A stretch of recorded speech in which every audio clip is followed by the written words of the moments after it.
I've been pretty busy.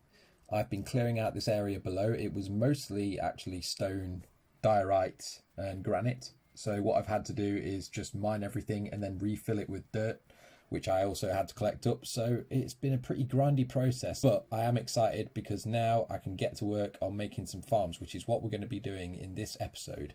Plus, I've installed Optifine, so now I can do this, which I'm pretty happy about. I'm not sure it's improved the FPS, which it was supposed to, but never mind. I think it's still good enough for us to make videos. So without further ado, let's get on with it. First of all, I apologise for the whirring in the background. I've got a battery charger on and there's nothing I can do about it because I don't have a studio. However, what we're looking at here, I should really go to sleep, but what we're looking at here is where I'm going to put the wheat farm. I've done it a 7x10 grid and knocked out a trough of 3 each side, which means every time it's harvested it should give me a full stack, although at the moment I've got 11 seeds to my name, so yeah,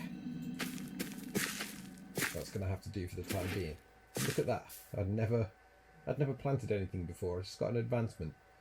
It really is early game. Okay, so I've made 3 of them. I've made myself one for wheat, I've made myself one for cows, and I've made myself one for sheep. I feel like those are the ones I want at the minute. In fact, the cows one, I think the cows one I'm going to change up a little bit because there is a really good design for an automatic cow breeder that I've seen on, I think it's Zoomovoid's channel. I don't know who made it originally, but it was a pretty good one. So I may have to change to that at some point. But for now, I just want a pen for them. However, I really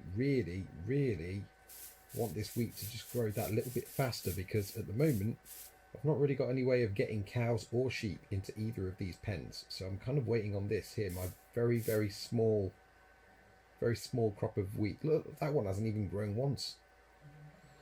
It's going to be a slow process, I think. You know, in fact, while this is growing, I think what I should really do is get myself kitted out with some better armour, because at the minute I'm not wearing any, not even a leather cap. So we could be getting close actually. But I think we'll go and do a little bit of a mining session and get myself kitted out with some better armour, because really, what's my excuse at this point? Okay, so I'd say that was mostly a success. I may have stepped backwards into lava at one point and very much died because I hadn't filled my bucket with water, but other than that, I'd say it was fine. We've done well. We've got a stack of iron smelting up in the furnaces now. We've got 12 diamonds as opposed to none left, which reminds me I do need to make another pick while I'm at it. So we have a grand total of 9 diamonds to our name after this pick. Not great, but better than before. Okay, we're back up the top now and it looks as if we finally have some wheat. So first of all, we need to get that, replant the seeds, and then I need to go and look very much for some sheep and some... That was terrible. That was bad. That is the definition of bad lighting. We need to go look for some sheep and some cows so that we could fill these other 2 pens and actually get some progress.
Cool.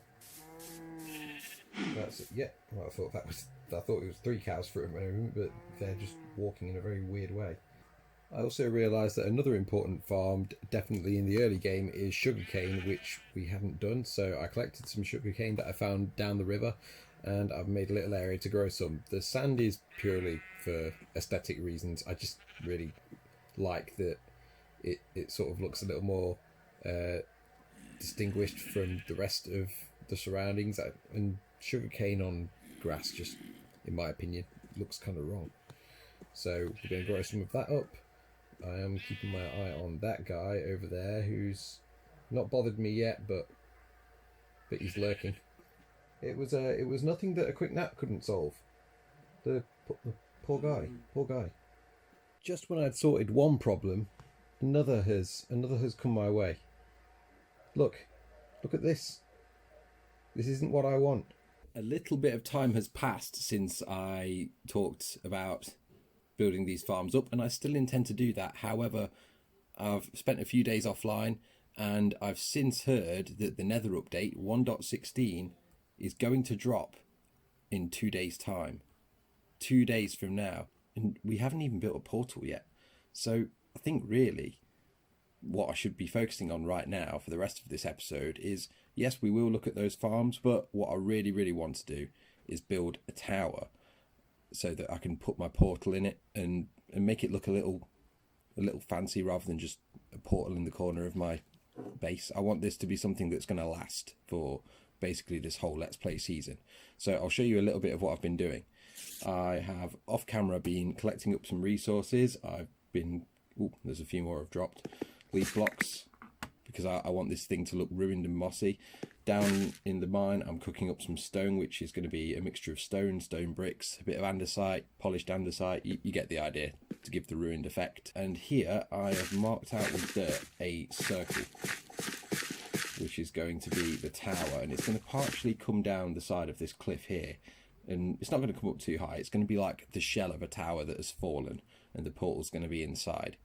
But I think it's going to look pretty cool, so I'm going to continue doing that now, gathering up resources, and then we'll get on with building it. Okay, so I've done the basic sort of inner circle. I've not done the floor yet, that still needs sorting, but basically what I've done is I've filled my hotbar with different grey coloured blocks and then just scrolled and randomly clicked, and that's given it sort of this this randomization of the blocks, which I think makes a really good texture. There might be a few that have been perhaps overused, like I think here, yeah, there's like a strip of andesite. I might randomize that a little more later, but on the whole I think that's turned out pretty well.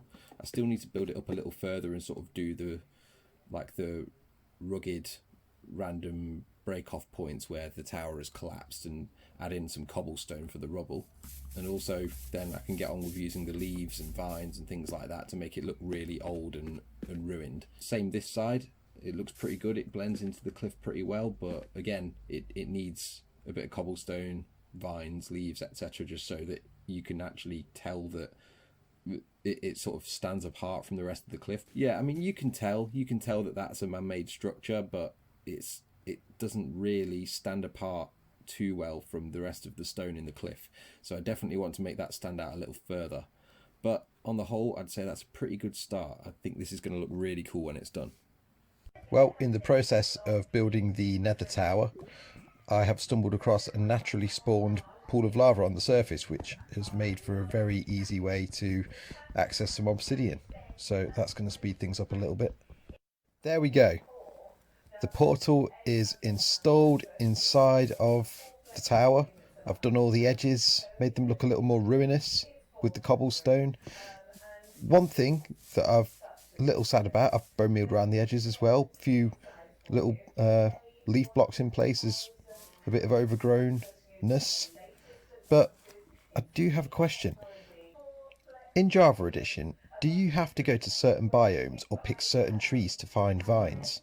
In Bedrock, you don't have this problem. Oak trees, spruce trees, jungle wood, they all just grow vines pretty much regardless of the biome they're in. Now, there's no jungle wood trees around here, granted, but there's a lot of spruce, there's a lot of oak, no vines anywhere. What's going on with that? I don't get it at all.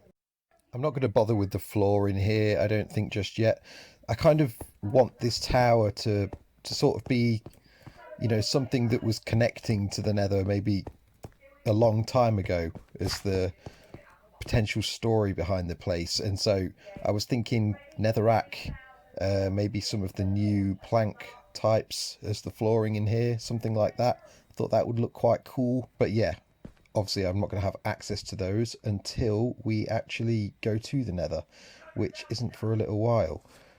So I suppose the next step is just lighting the portal up. I've made a slightly bigger one. I thought it'd look a little more grand. I quite like it. I'm also now in the strangest predicament, I think, of my entire life, because I'm now down in the mine trying to find some gravel so that I can get some flint in order to light the portal. Yet I've been looking around here for a good 10 minutes now. It shouldn't be that difficult to find some gravel. You know what it's like, you're mining, there's just gravel everywhere, which makes it a pain to mine. Yet when I come down here actually looking for it, none. Can't find any. How is it that I'm playing Minecraft and cannot find gravel? I've been saved. I've just noticed whilst running, I gave up. I gave up down there. I've been running back up the stairs and look, there we go. That's all I need, just the one piece. Oh, thank goodness.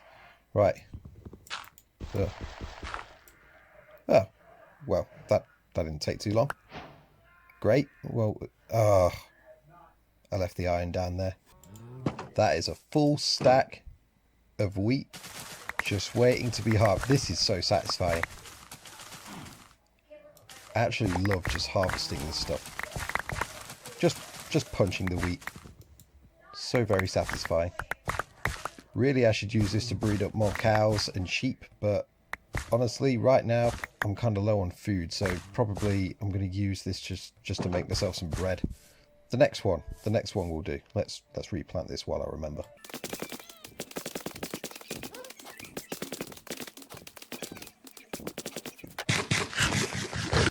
Okay, here we go. And it is ready. This is so exciting. In 2 hours, the Nether update drops, and I will go through that portal, and finally, we will all be in the Nether, which will also give me access to the end, because I'll be able to get some blaze rods and finally make some Eyes of Ender, Ender chests. Oh, the list goes on. There's going to be so much more that I can get done now that we have access to the Nether. It's very exciting. But I think that leads us to a nice natural point to stop in this episode. I'm not going to go through this portal yet because, well, the guy that's running the server, I'm pretty sure he hasn't updated to 1.16 yet, being as, well, it's not actually out yet. If I go through that now, it's just going to load in nether chunks that are not new biomes. So I'm going to have to leave it, at least for a couple of hours, and see what happens. So, yeah, it's been cool. Thanks for watching. I've enjoyed it. It's been quite a cool episode, a bit of a short one, but yeah, it's been good. So thanks for that, and I'll see you in the next one. Cheers. Hopefully in the next one I'll actually manage to find a tree with some vines on it. I feel like I'm being a bit petty about this, but it's important to me.